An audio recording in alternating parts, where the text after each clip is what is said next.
کاترین، فکر میکنی که اگر یک سازمان امنیتی یا یک سازمان جاسوسی بخواد یک جاسوس رو به ایران بفرسته که اون جاسوس هم خانوم باشه، باید اون خانوم چه ویژگی هایی داشته باشه؟ چه کار باید بکنه تا بتونه به بدنه قدرت در ایران نزدیک بشه؟ تو هم سازمان‌های جاسوسی رو میشناسی، هم در واقع بدنه قدرت در جمهوری اسلامی رو. فکر می‌کنی اگر یک سازمان جاسوسی بخواد یک جاسوس بفرسته، اون زن باید چه ویژگی هایی داشته باشه؟ Speak Farsi. That would help. I don't speak a word of Farsi. So that's one. Second, and I'm going to flip your argument. You know, people are now saying that I've worked with Wikistrat, I've worked with this one and that one. Okay, which I did. I mean, you know, I've worked for RT, I've worked for Al Jazeera, I worked for many, Al Majalla in Saudi Arabia, many different organizations. Now, they're turning around and saying, oh, she's a spy because she worked with Wikistrat, because she worked with these people and those people. Those things happened before I set foot in Iran. So if I was a spy, I would be a very bad one to have a very bad track record, because people are now accusing me of things before I even stepped foot in Iran, saying that Wikistrat is an Israeli security company selling, I don't know, state secrets to whoever. Do you seriously think that if I was a spy, I would have my name associated to Wikistrat even prior to my arrival in Iran, knowing, I think, that Iran's intelligence services would check who I am before giving me a visa at the airport or even inviting me. So this argument for me is ridiculous. But not when you have an invitation for a religious conference in Iran. But don't you think it wasn't religious, it was political, it was on Palestine. Don't you think that prior to being inviting to Press TV, which is the mouthpiece of the government, people do their due diligence and check on you? How come this Wikistrat story never showed up? Because they probably saw that, you know, I contributed to Wikistrat. They did their check and realized that, okay, she provided information on Yemen. There's nothing there. Okay. Right? People are making movies out of nothing. And okay. Look, I'm going to say something. The Mossad is one of the best intelligence services in the world. That's not a question. It's a fact. Okay. The Mossad trained the Shah intelligence services. Israel trained the Shah, you know, intelligence services and taught them how to do their job. The same people who worked under the Shah are now working, again, this is not a question, this is the truth, and I was told that. The same people who were at the highest level of intelligence services under the Shah now work for Ayatollah Khamenei. Okay, let's but you telling me that those people with the expertise and the decades of experience are foolish enough to send someone to Iran who doesn't speak the language. So I need that if I'm doing my spying, I will need to have a translator with me to be able to understand what is being said. And if I was to be shown, in theory, state secret documents, I can't even read them. You seriously think that that's the kind of spy that Israel, one of the best intelligence services in the world, would send to Tehran? The other point I would like to make, have you ever heard of a spy for the Mossad going on television or in the media saying, hey, I'm a spy for Israel? But I never heard. It's so insane to think that the Mossad will show its hand in such an unsophisticated way. So people need to look. Spies exist, and I'm sure they operate in every single country. I promise you that you would not know who they are, because they don't go around making it their business to tell the world what they do, because then there would be no point in them doing any spying, because they can't do it anymore, can they? Okay, I'm a journalist. I'm not working for a security service, so I don't know the method. Okay, just let's come back. Let's come back to question. At least speak the language. Look, at least speak the language of the country you're spying, into. At least that. I don't. So, okay. and I'm French, by the way. So, if anyone was to come and approach me, I think the French would be the first. I don't have an Israeli passport. And to be a Mossad agent, you have to have an Israeli nationality. So there you go. Okay, as I watched a spy movie, I know the spy using the different method. Okay, I don't want to judge. I don't want to say that you are a spy or not. Just, I want back to question.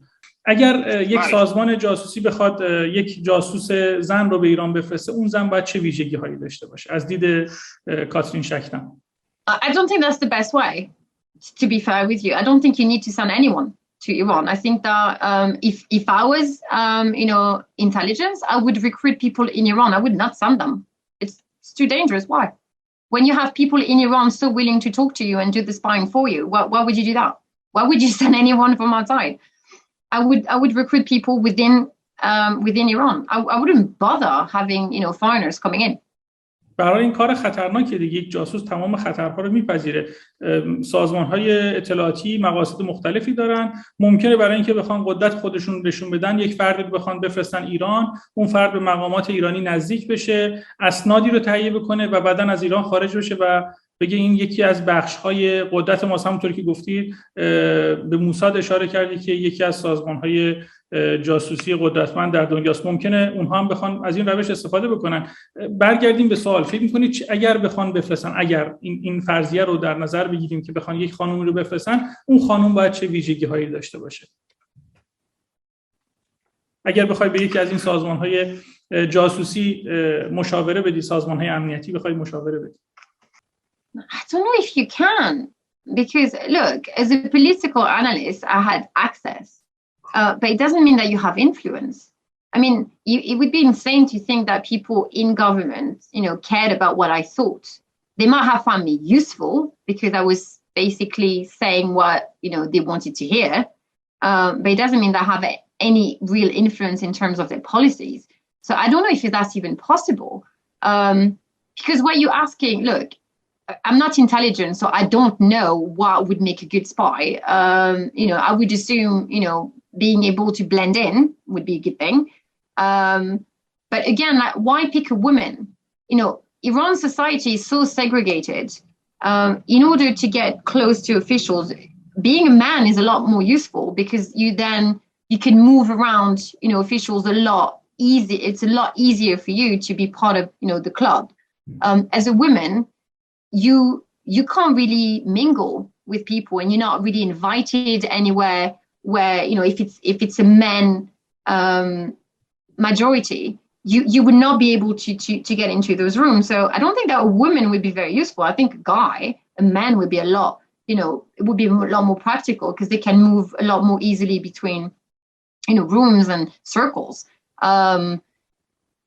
Women are very much dismissed in Iran society, so I don't think that it would be useful.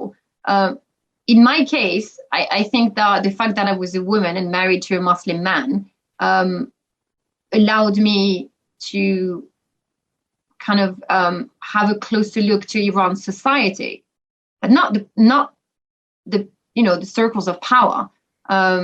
It's not like they invite you to have coffee with them and say, hey, we're going to discuss state secrets. This doesn't work like that.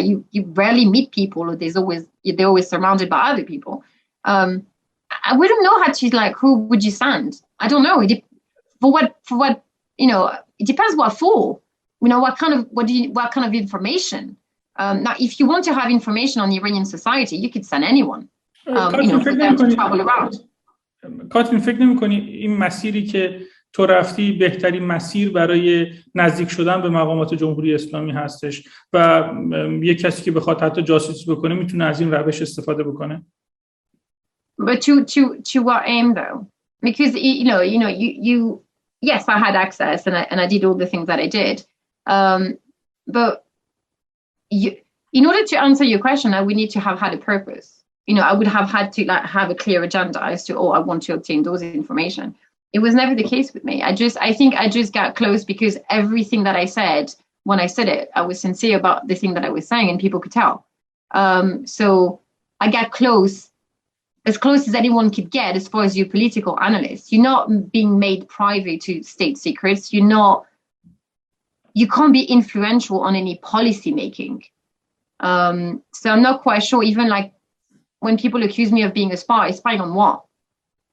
Everything that I've talked about, those information are available on Google. I mean, if you research it, you could find it.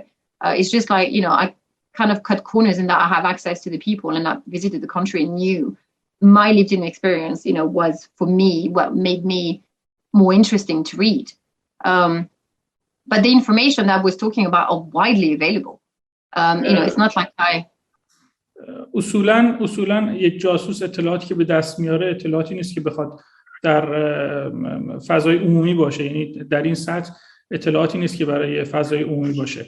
کاترین، نمیخوام این سوال شاید احمقانه رو بپرسم که آیا تو جاسوس هستی یا نه، چون اگر هم جاسوس باشی عقلانی نیست که بیای بگی که من جاسوس هستم. میخوام بدونم که اگر شما در واقع مطالب شما از سایت آیت الله خامنه حذف شد، اگر شما جاسوس نبودید، اگر شما مشکل نداشتید، فکر می‌کنید چرا مطالبی که شما برای سایت آیت الله خامنه نوشته از سایت حذف شد؟ But they don't. That's the thing. I don't think they do. I think it's just an embarrassment for them because there's been so much, media coverage. So many lies have been said. The opposition is taking advantage of that, trying to exert pressure on, Ayatollah Khamenei, and I think that they thought best to delete my existence, which is fine. I guess that's what they decided to do. I can't really speak for them, but I think it's just an embarrassment. So they're trying to do, it's a PR exercise. They're trying to control the situation. So I guess they're hoping that if my name is not mentioned anywhere anymore, people will, move on to another story and just stop paying interest to the lies that are being told. It's a political game right now. It has nothing to do with me, actually. I mean, I could disappear tomorrow and, change career and do something completely different. People will probably still be talking about me because I became political ammunition. So people are, alleging that, Ayatollah Khamenei led a spy inside the government, because they're trying to basically sully his name and his reputation, so that people on Ahmadinejad camp would, climb to power and, it's a game. It's just, it's for power. It's a power grab, and I've been caught in it. But really, if you pay attention, it has nothing to do with me. Not at once. This is the interesting part, is that people are arguing over who I am and what I've done and, whether I'm working for the intelligence services and, why the Mossad, by the way? Is it because I'm Jewish? Because I'm always curious, like, why not the CIA? Why not the British service, intelligence services? Why not the French intelligence services? Why the Mossad? Why not for two side? Why not for the KGB? I mean, maybe for Iran. Maybe for Iran. That would be interesting. That would be an interesting case. Look, there's a lot of anti-Semitism going. Whenever people are trying to be critical of anyone Western, particularly women, and if, God forbid, you happen to be Jewish, they always go for the Mossad. Even if you're not Jewish, they will accuse you of working for the Mossad because the Mossad is the enemy. And it's so easy for Iranians to believe that Israel is the devil.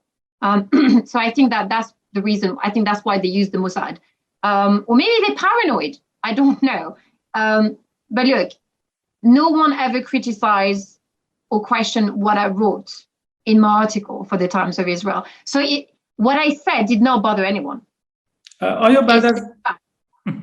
Please. It's the fact that I'm Jewish, and the fact that it was published in Israel, and the fact that I, interviewed President Raisi. If I had been a man and I had been German, nobody would have had a problem with me publishing the same commentary, let's say, in the New York Post. No one would have batted an eyelash.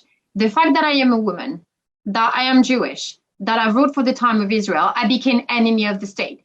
You need to ask yourself the question, it says more about Iran than it says about me.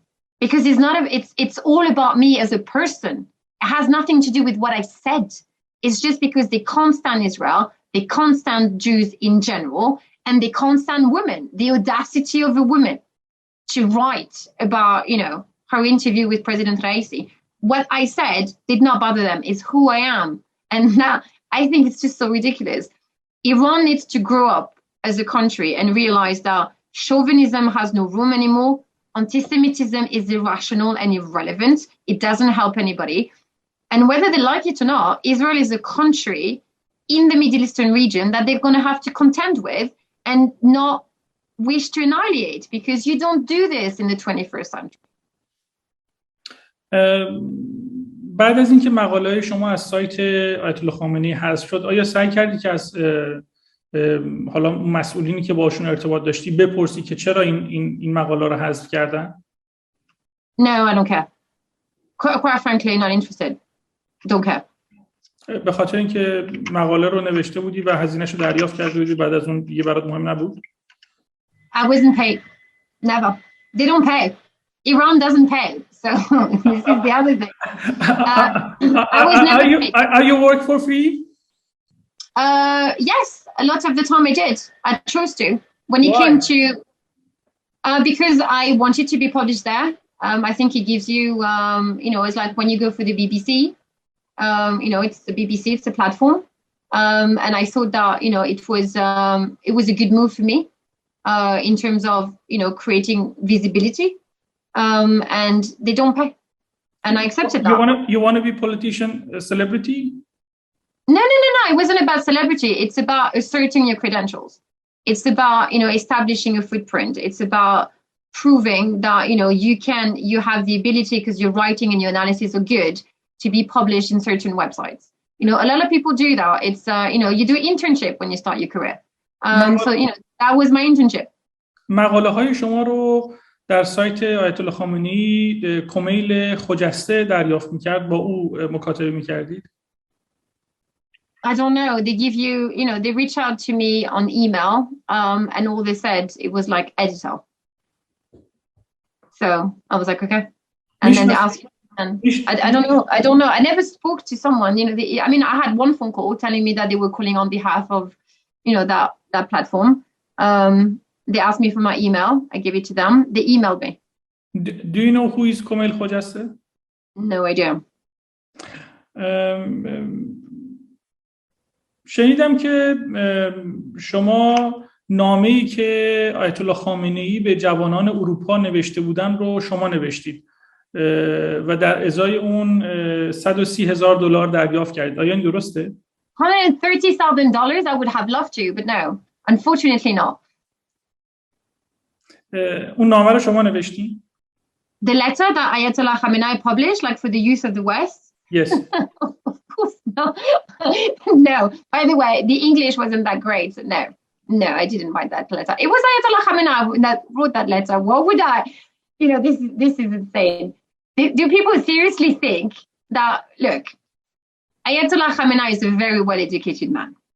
Okay, I don't think that he would need me to write any letter. If he had things to say, I think he's a big boy and he can do it himself, and he has people around him that could do it for him. A million in so many different ways. I mean, let's just be realistic about my position. I am not, an academic of such a high level that Ayatollah Khamenei would even, consider asking me, come on. I don't even speak Farsi. I mean, you would like to think that he would like to express, But Western culture, very good. I know what? Western culture. Yes.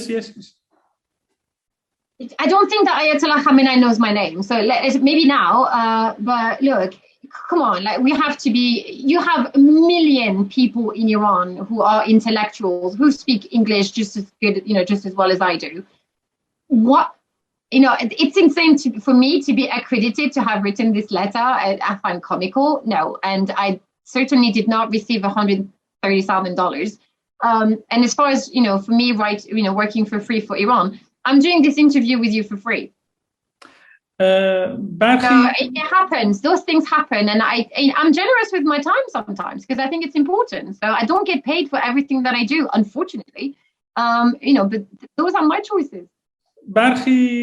من با هم قرار گذاشتیم که سوالها رو صادقانه با شما در میون بذارم و خط قرمزی رو تعریف نکردید. درسته؟ Yes. Okay. Maybe it will be interesting, the question I have for you.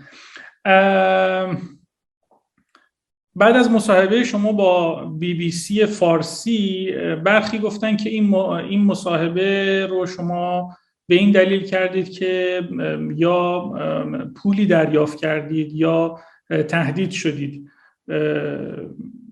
البته یک ادعای دیگه هم شده که من بعد از جواب شما ازتون میپرسم. Okay, so no, I wasn't threatened. And as far as money is concerned, the BBC has a very clear policy. They do not, they compensate you for, transport, obviously, because you have to get to the BBC. But they do not pay guests for attending. That's a government policy. The BBC is run by the government, so they don't have money to throw away. They do compensate you for, transport and things like that. Not money from BBC. Excuse me, money from BBC. For example, from who? From Sepah. from your friend, Mr. Javani, General Javani. Dear Lord, no. He's your friend? No, it's not my friend. It's not my friend. Look, okay, so we need to pick a narrative here. Either I'm a spy for Israel, okay. Either the government now you're alleging is paying me to go to the BBC to say what? That I'm not a spy. Yes, because به خاطر اینکه جمهوری اسلامی خیلی استفاده کرده از این. Let me try to understand this. So people are alleging in Iran that not only am I a spy for Israel, but that Tehran would, in full knowledge that I'm a spy for the Mossad, pay me to go on the BBC to say that I'm not a spy. Why not? Did you understand? Why not? Hold on a second. So you alleging that the regime in Tehran is literally sponsoring Mossad agents? That's a beautiful story. It's insane. I can't wrap my head around this. That's something that is new. That is crazy. I'm telling you full story, okay? این تصور وجود داره که بعد از اینکه شما مدارک یا فیلم ها یا اسنادی رو از مقامات جمهوری اسلامی در اختیار داشتید و توی مقالتون در نیویورک تایمز بهش اشاره کردید، در واقع یک پالس رو به سمت جمهوری اسلامی فرستادید که اگر در واقع با ما همکاری نکنید ما این مدارک رو منتشر میکنیم. بعد از اون یک توافقی صورت گرفت بین در واقع سپاه یا نیروی امنیتی ایران و حالا موساد یا هر جایی که شما باش کار میکنید، اون جای ذهنی که شما باش کار میکنید و شما موافقت کردید برای اون مصاحبه در BBC فارسی. این رو شما چطور تفسیر میکنید این داستان رو؟ I don't, because it's not true. So hold on, because I know what videos you're talking about. I've read this story. Well, I saw in Iranian, social media, some people have sent me links that allegedly I have videos of, officials, whatever, and that I claimed in an interview with the Times of Israel that I had those videos. Now, I would defy anyone to find me that interview in the Time of Israel because it doesn't exist, okay? Because I don't have videos of state officials. I did not blackmail the government. But, it's just, I'm going to write about this because this is insane. So basically, Iranians are under the belief that, number one, their state officials are crooked and so willing to sell state secrets that they would basically do anything, and basically work for Israel. That in order to cover, those stories, they would be willing to send money to Israel, the very country that they seek to annihilate. That's just insane to me. And people are still happy to have those officials in power in Iran. Are they happy to have this kind of representative? Because if I was you, and this is what I believe of my officials, I would have a serious problem because you have no business being in government. I think that people are giving me credit for things that I haven't done, nor did I think about doing them. And I think if I was an Iranian official, I would be a little bit insulted, personally. For people to think so, to think that I would commit such crimes of, basically treason, for what? And that I would be dumb enough to be for people to do a video. This is ridiculous.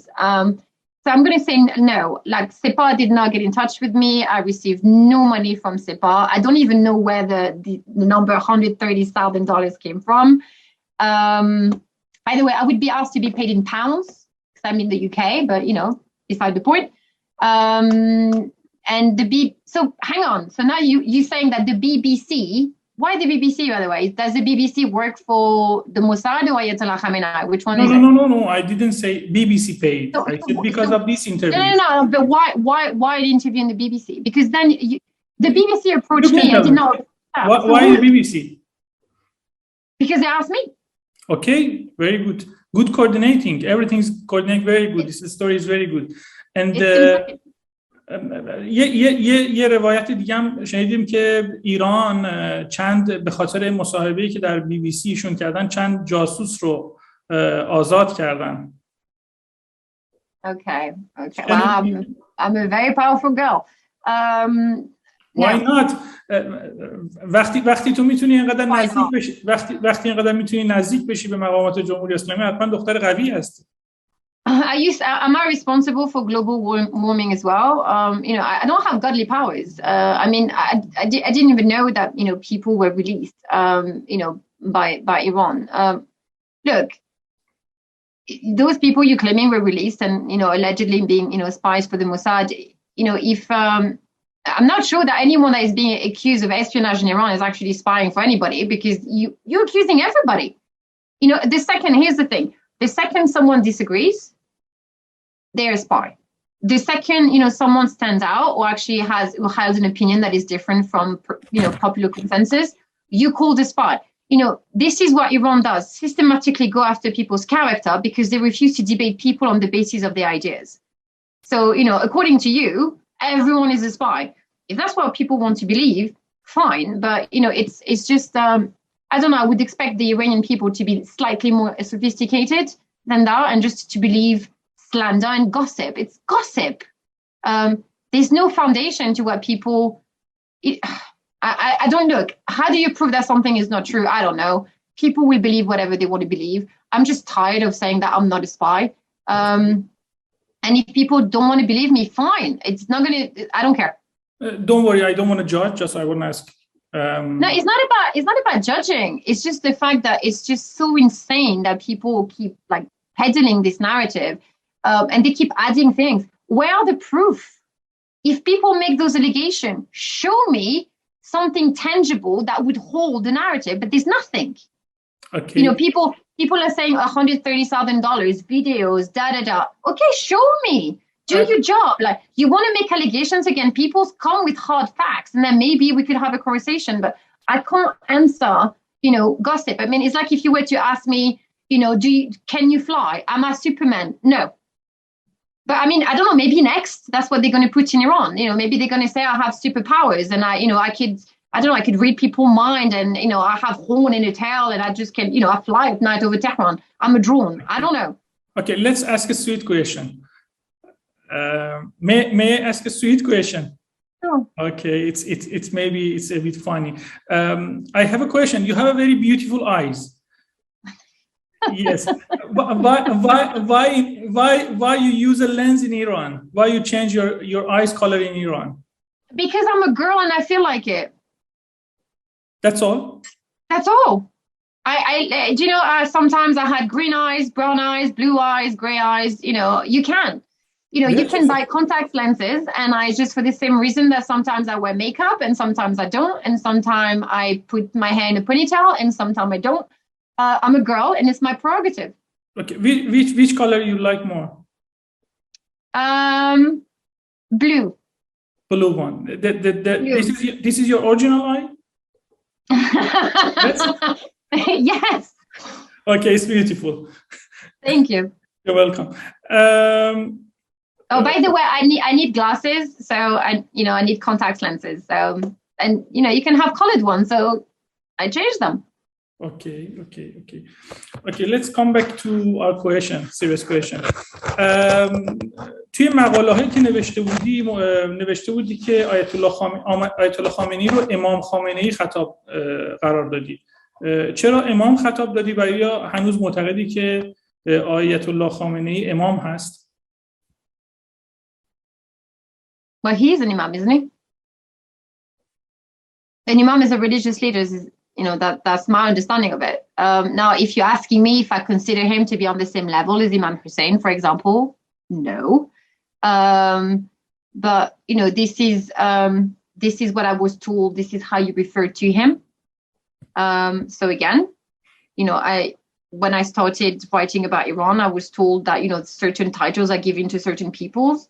And so I follow the rules because, again, out of a desire not to be rude and to be culturally sensitive, if someone tells me that you have to write sir or imam or general in front of someone's name, you do. چون این لقبی که شما استفاده کردید تنها لقبیه که افراد به شدت مذهبی یا در واقع به شدت متصل به بدنه قدرت در جمهوری اسلامی استفاده میکنن. این رو تصادفی انتخاب کردید؟ I was told that that's how you refer to him. So I was giving, like, when you're writing articles, because you have different iterations, so you could call someone Ayatollah this, and I was being told that that was one of the names that were given to him, and this is how I should refer to him. So I did. Again, I'm not an expert on Iran. So, when people tell you things, and they tell you this is how we do things, well, you listen and you learn. So I did that. Now, whether or not, it was a particular branch of people within Iran that do that, I didn't know. I thought that everybody referred to him this way. کی به شما گفت که از لقب امام استفاده بکنید؟ Clerics. میتونی اسمشو به ما بگی یا میخوای ازش حفاظت کنی؟ No, I don't think it's necessary. All I'm going to say is that they were one of, Ayatollah Khamenei's representatives somewhere. نمیخوای اسمشو بگی به ما؟ No, I don't think it's necessary. Again, it's just, I don't want to bring people into this circus when all they've done is spoke to me once upon a time. Kاترین, it's amazing. You had a connection with deputy of Ayatollah Khamenei. Not a deputy, a representative. Oh, okay. No, deputy. No. Look, you have, representative, for example, in Afghanistan, in the UK, in France, in different countries. One of those people. اوکی. شما خودتون رو، یعنی شغل خودتون رو به عنوان خبرنگار معرفی میکنید یا تحلیلگر؟ کاترین شکدم چه کار است؟ An analyst. I'm an analyst. A journalist, no offense to journalists around the world, I do a very different job. Why an analyst must write an article for free for Ayatollah Khamenei's website? No, look, you have your professional life and you have certain things that you do because, they make you happy or they fulfill, goals that you set yourself for. I give a lot of time for various NGOs. I don't get paid. I do a lot of volunteering work because I think that, I think it's important to be responsible and to give back to people. Not everything is always about money. Kاترین, you wrote an article for Iran Supreme Leaders website, not an NGO. Yes, exactly. But tell me, how many, Westerner have had the opportunity to write for him? Not many. So when they tell you that they're going to pay you and you get your name published out there, it mattered to me more than being paid. So not everything is about money. Just you wrote for your CV background? Yes, 100%, because it doesn't happen every day. If Donald Trump was to invite you to the United States of America to speak from the White House, would you charge him? And if he said no, I did ask if I was going to get paid. They said no. And if Trump was to invite you and tell you, I'm not going to pay you, but you still want to do it, I bet you would. So you're telling me Ayatollah Khamenei invite you to his home or his office? No, of course not. No. Oh God, no, I didn't say that. What I'm saying is I'm making a parallel. Is that sometimes opportunity are offered to you, and that money is not always the determining factor. I understand. And for me, it wasn't about the money. Not everything is about money. Okay, I understand.